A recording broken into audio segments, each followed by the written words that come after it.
Hello, welcome back to PlayStation Access. My name is Dave, and I am joined today all the way from LA by Rob. Hello. Who has been behind closed doors to see some very secret gameplay of Monster Hunter Wilds. Rob, please just tell me everything you can about Monster Hunter Wilds. I will gladly tell you everything, Dave, because I have seen some pretty impressive games at Summer Game Fest this year. I saw Dragon Age The Veilguard yesterday. I don't know if you've watched that video yet, but flipping heck, it blew me away.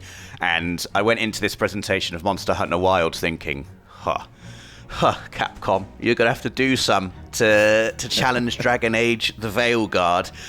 And I came out of this thinking, flippin' heck, this looks amazing as well. Like, I can't get over how good both of these games are looking. So as is tradition with like a demo for the new Monster Hunter game, we had basically a run through of a very epic hunt, essentially. The game director was playing it for us. We started off in our camp. Everything was great. There were palicos running around all over the place. It's a very vibrant, optimistic world, the world of Monster Hunter. You know, it's not like a dark and gloomy fantasy.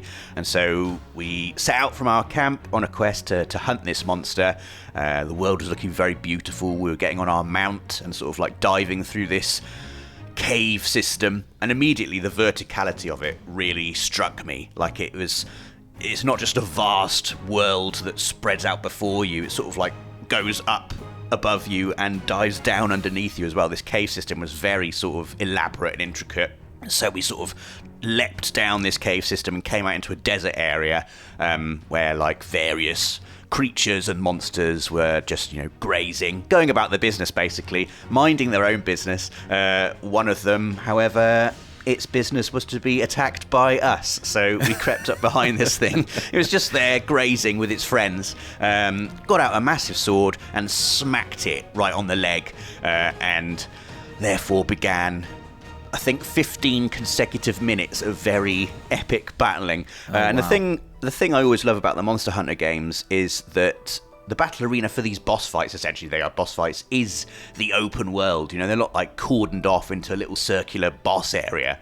The fight can just take place anywhere.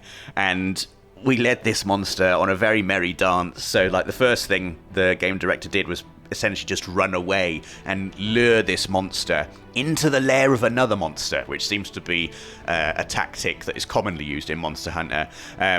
Same in Monster Hunter Wilds, but it wasn't just the monster we were hunting that started chasing us. It had like 4 of its kind also with it, so we had like a whole herd of these things. Essentially, like, I can only describe them as like 40-foot buffalo, essentially, all charging through the desert at us. We went into the lair of this sand leviathan, so like a dragony, wormy type creature that lives under the sand, and it was not impressed that we came rampaging into its territory, and so it started creating this enormous like whirlpool in the sand which sucked all 4 of these buffalo creatures down into it. 3 of them, and there's no way for me to actually describe this for you and do it justice to how good this looked. Like an absolute raging sandstorm.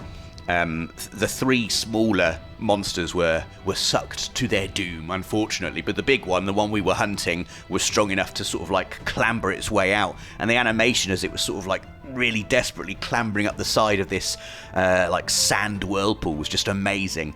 Like the wind gusting, you can see all its fur and hair like blowing all over the place. It looked absolutely astonishing. And then we had like a dynamic weather system blow in as well. So like all of a sudden there's just a massive storm happening.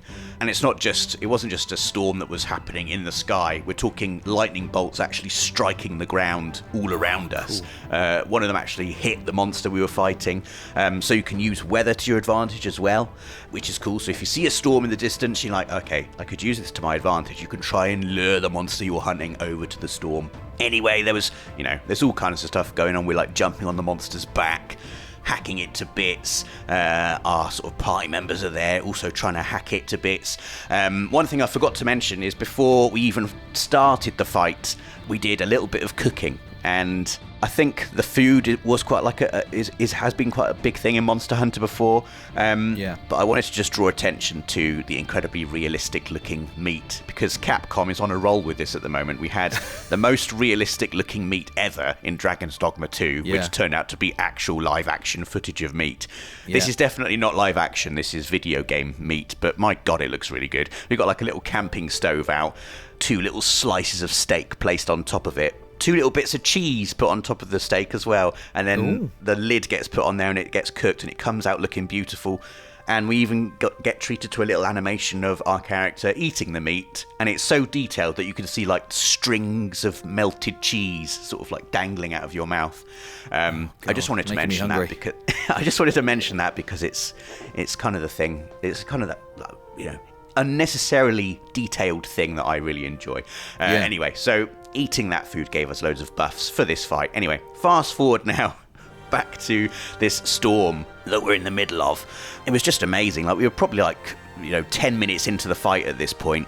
You can see like open wounds appearing on the monster from where you've hit it, and if you manage to hit those wounds again, they sort of like become impromptu weak points on the monster. So it doesn't have like any natural weak points, but if you can open up a wound on it and then hit that wound again, it does like extra damage. So there's like, so cool. You know, so you can get on top of the monster and try and topple it onto its side, so it exposes its belly, for instance, and then absolutely, you know, hack at its belly, create a wound, and then hack again for extra damage. That was really awesome. And then we sort of were luring this monster back through that cave system I mentioned earlier, and it blew me away, the variety of environments that you could take this hunt through. And it was just, you know, it's such an epic fight. No other game series does essentially boss fights like Monster Hunter does them. Like, the world is the playground, and it was just so incredibly impressive. And it got to a point where the monster was so injured it started trying to limp back to its nest to recover. And that's the point where you have to, you know, really go at it in case it starts recovering loads of health. You could summon your party members at this point, so you your character put out a call for his party to join him, and you can play the game cooperatively as well, but also have AI companions if you want to play it solo. And we created with our party this little trap for the monster in the sand, and like lured the monster over the trap, and it fell into the trap, and it's there with its hind legs sort of dangling down in the trap, and it's sort of desperately trying to scramble out. I felt a bit sorry for it at this point, to be honest. Like, it had been sucked into a sandstorm, it had been hit by lightning, had its stomach slashed open and then smashed again, and now it's there dying pathetically in this trap. And then eventually we killed it, and then everyone just stood on top of the monster and carved it up for various parts, for meat, for materials, for skin, for making armor, and thus the Monster Hunter cycle is complete. So you go out hunting, you kill the monsters, you harvest them essentially, you make new armor, you get ingredients for further meals, and that allows you to go out and hunt bigger and nastier monsters in the future. So, you know, the classic Monster Hunter fare, but looking just the environmental effects on this storm, the variety of landscapes, and how the weather changes. So the storm went away, and then I think they called it like the dawn of plenty. It was like almost like a season, like spring had come to this landscape, and they were pointing out all of the different little details that you could see, and they paid particular attention to this bird's nest in this tree, and inside the bird's nest there was a bunch of chicks that had hatched, and they were like, we're not going to do this now, but you can, if you want to, just sit here and watch the parent birds going off hunting for worms, bringing them back to these chicks, and if you wait long enough, the chicks will grow up and they will fly out of the nest. So you literally can watch natural cycles happening in real time in the game, which is very cool. So it's a world, Monster Hunter anyway, is a world renowned for feeling very alive and having all of these ecosystems in place, but never to the extent that I have seen here. Like, it's so ambitious, so enormous, so many different biomes. I am very much looking forward to exploring it properly and diving in when it comes out next year, 2025. Yeah, me too. It's a huge blot on my gaming landscape that I've never played a Monster Hunter game, and there was something about the reveal at the State of Play a couple of weeks ago that really caught my imagination and my attention, especially the environments. I'm glad you've mentioned those, which I just thought were really detailed and interesting and wide-ranging, and this sort of changing of the seasons. There's kind of a magic about this one for some reason that's really caught my attention. I'm just really excited to find out more about it and get hands-on with it as soon as possible. Yeah, absolutely. It is.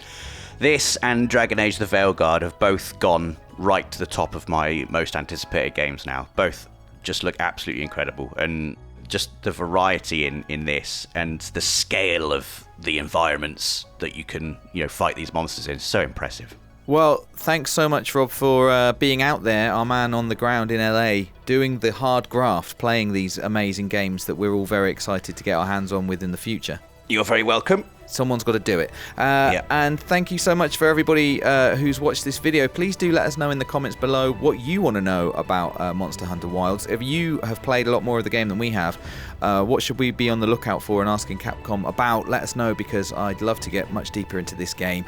Please do like this video if you liked it, and make sure you subscribe so you don't miss anything else from the world of PlayStation.